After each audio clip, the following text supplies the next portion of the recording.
কিন্তু আমি যেহেতু হেলিতে ছিলাম বলে আমি ডিটেলসটা এখনো শুনিনি। তো আপনাদের কাছ থেকেই শুনলাম যে এটা নাকি যাবজ্জীবন দেওয়া হয়েছে। এটা আপনাদের কাছ থেকেই প্রথম আমি শুনলাম। আমার রিঅ্যাকশন ইজ ভেরি ক্লিয়ার।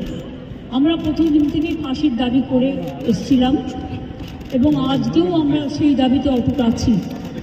কিন্তু আদালতের রায় ন্যাচারালি এখন সবাই মিলে কি বলবেন আমি জানি না, বাট আমার কথা আমি বলতে পারি বা আমার দলের বক্তব্য যেটা হচ্ছে, আমরা 3টে কেসে আপনারা দেখেছেন 54 দিন থেকে 60 দিনের মধ্যে আমরা ফাঁসি অর্ডার করিয়ে দিয়েছি।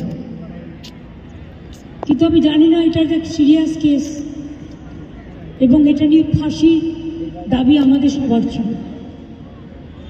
সেক্ষেত্রে বিচারের রায় নিয়ে আমি আমার কথা বলতে পারি। আমরা এটাই বলেছিলাম, আমাদের হাতে এই কেসটা থাকলে আমরা কিন্তু অনেক দিন আগেই ফাঁসির অর্ডার দিয়ে দিতে পারতাম, ফাঁসির অর্ডার করে দিতে পারতাম। আমি জানি না কিভাবে লড়াই করেছেন, কি যুক্তি,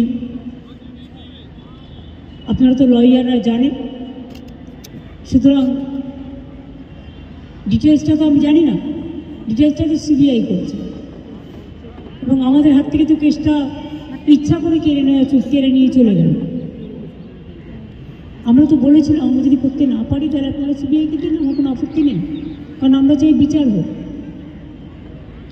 এই নরক বিচারদের চরমতম শাস্তি হওয়া উচিত। আমি এসব বলতে পারবো না, কিন্তু আমি এখনো আপনিও লয়ার, আমিও অ্যাজ এ লয়ার আমি এ কথা বলছি যে আমি তো ডিটেলস কাগজপত্র দেখিনি, but I am not satisfied. কারণ আমি ফাঁসি হলে অন্তত মনকে সান্ত্বনা দিতে পারতাম।